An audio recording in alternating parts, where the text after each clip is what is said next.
കുറ്റ്യാടി തൊട്ടിൽപ്പാലത്ത് പരാതി നൽകിയിട്ടും അപകടാവസ്ഥയിലായ മരം മുറിച്ചു മാറ്റാൻ നടപടിയുണ്ടായില്ല. മരം കടപുഴകി വീണ് വീടിന്റെ മതിലും ഗേറ്റും തകർന്നു. കുറ്റ്യാടി തൊട്ടിൽപ്പാലം സംസ്ഥാന പാതയ്ക്കരികിൽ കാഞ്ഞിരോളിയിൽ കോളി പടർന്ന അരയാൽ മരം അപകടാവസ്ഥയിലായിട്ട് ഏറെക്കാലമായി. മരം ഭീഷണിയായതോടെ PV അബ്ദുള്ള എന്നാൾ മരം മുറിച്ചു മാറ്റുന്നതിന് നടപടി ആവശ്യപ്പെട്ട് PWDക്ക് പരാതി നൽകിയത് 4 വർഷം മുമ്പാണ്. നടപടിയില്ലാതായതോടെ കളക്ടർക്കുൾപ്പെടെ വീണ്ടും പരാതി നൽകി. എന്നാൽ യാതൊരു നടപടിയും ഉണ്ടായില്ല. കഴിഞ്ഞ ദിവസം വൈകിട്ട് മരം കടപുഴകി വീട്ടുമുറ്റത്തേക്ക് വീണ് ഗേറ്റും മതിലും പറമ്പിലെ കാർഷിക വിളകളും നശിച്ചു. വീട്ടുമുറ്റത്ത് ആളില്ലാത്തതിനാൽ വൻ അപകടവും ഒഴിവായി.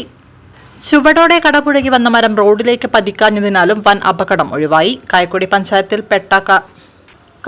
പഞ്ചായത്തിൽപ്പെട്ട കാഞ്ഞിരോളി ഭാഗത്ത് ഇത്തരത്തിൽ അപകട ഭീഷണി ഉയർത്തുന്ന നിരവധി മരങ്ങൾ റോഡിലേക്ക് തള്ളി നിൽക്കുന്ന നിലയിൽ തന്നെയുണ്ട്. ഇവ മുറിച്ചു മാറ്റാൻ ആവശ്യപ്പെട്ട് നാട്ടുകാരും കായക്കൊടി ഗ്രാമപഞ്ചായത്ത് ജനപ്രതിനിധികളും പരാതി നൽകിയിട്ടുണ്ട്. പല ഡിപ്പാർട്ട്മെന്റിലും അറിയിച്ചിട്ടുണ്ട്. പഞ്ചായത്ത്, PWD, പിന്നെ ഫോറസ്റ്റ് എന്ന് വേണ്ട എല്ലാവരും എല്ലാ രേഖകളും എൻ്റെ അടുത്തുണ്ട് കൊടുത്തേ. ഇതുവരെ ഒരു ആക്ഷൻ എടുത്തിട്ടില്ല. ഇന്നലെ മിനിഞ്ഞാന്ന് രാവിലെ പഞ്ചായത്തിൽ പോയിട്ട് പ്രസിഡന്റിനെ കണ്ടിരുന്നു. അപ്പോൾ അവർ വേണ്ടത് ചെയ്യുക ഇന്ന് രാവിലെ എന്ന് പറഞ്ഞാൽ. രാത്രി 6:55-7 മണിക്കാണ് ഈ മരം ഇങ്ങനെ സംഭവിക്കുന്നത്. എനിക്ക് വമ്പിച്ച നഷ്ടമാണുള്ളത്.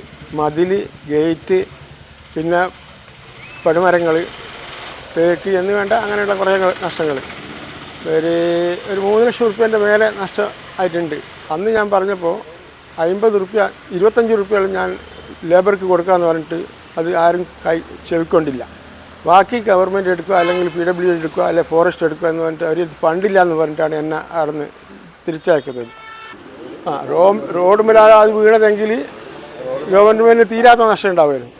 വണ്ടികളിങ്ങനെ ഹൈവേ ആണ്, വണ്ടി പോയിക്കൊണ്ടിരിക്കുന്നത്. ഇതെല്ലാം ചെയ്തിട്ട് ഇത്രയും ഡോക്യുമെൻ്റ് എടുത്തിട്ടുണ്ട്. ഞാൻ ഇതിന് ആർക്കാണ് കാണിക്കേണ്ടത് കാണിക്കാൻ തയ്യാറാണ്. അതിന് വേണ്ട ഒരു നടപടി പെട്ടെന്ന് സ്വീകരിക്കുക. അതാണ് മരം വീണ് നഷ്ടം സംഭവിച്ചയാൾക്ക് നഷ്ടപരിഹാരം നൽകുന്നതിനും അവശേഷിക്കുന്ന അപകടാവസ്ഥയിലെ മരങ്ങൾ മുറിച്ചു മാറ്റുന്നതിനും ഉടൻ നടപടികൾ ഉണ്ടാക്കാത്ത പക്ഷം പൊതുമരാമത്ത് വകുപ്പിനെതിരെ ശക്തമായ സമര പരിപാടികൾക്ക് ഒരുങ്ങുകയാണെന്ന് യുവജന സംഘടനകൾ. പിന്നെ നാട്ടിനെ സംബന്ധിച്ച് അതിഭീകരമായ ഒരു ദുരന്തം ഇത്തരത്തിൽ ഒത്തുന്നാണ് ഞങ്ങളുടെ അഭിപ്രായമുള്ളത് പറയുന്നത്. കാരണം എന്ന് പറഞ്ഞാൽ ഇത് 4 മരങ്ങൾ 3 വീടിന് വമ്പം ഭീഷണിയായതുകൊണ്ട് പലവട്ടം PWDൻ്റെ ആൾക്കാരുമായിട്ട് പലവട്ടം, അതായത് പഞ്ചായത്തിൽ നിന്ന് 3 വട്ടം ഇതിന് പേപ്പർ പഞ്ചായത്തിൽ അയച്ചിട്ടുണ്ട്. കലക്ടർക്ക് പരാതി കൊടുത്തിട്ടുണ്ട്. എല്ലാവർക്കും പരാതി കൊടുത്തിട്ടുണ്ട്. അല്ലാണ്ട് ഇതിനൊക്കെ ലാസ്റ്റ് ഇടപെടേണ്ടിയ PWDൻ്റെ ആൾക്കാരാണ്. അവരെ സംബന്ധിച്ച് സത്യസന്ധമായിട്ട് നമ്മൾ പറയാൻ താങ്കൾ വളരെ അപകടനയാണ് ഉണ്ടായത്. ഇത് 3ാമത്തെ ദുരന്തം ഇവിടെ ഉണ്ടാകുന്നത്. ഇനിയിപ്പോൾ ഇതുപോലെ തന്നെ റോഡ് മരമുള്ള ഒരു മരം ഇവിടെ കിടക്കുന്നുണ്ട്. ഈ വീട്ടിന് വലിയ ഭീഷണിയായിട്ട് ഇവിടെ ഒരു മരം കിടക്കുന്നുണ്ട്. ഇതേ മറിഞ്ഞു വീണെടുത്ത് തന്നെ ഇതിലും വലിയൊരു അത്യാവശ്യം ഉണ്ടാകും പറ്റിയ മരം വേറെയും കിടക്കുന്നുണ്ട്.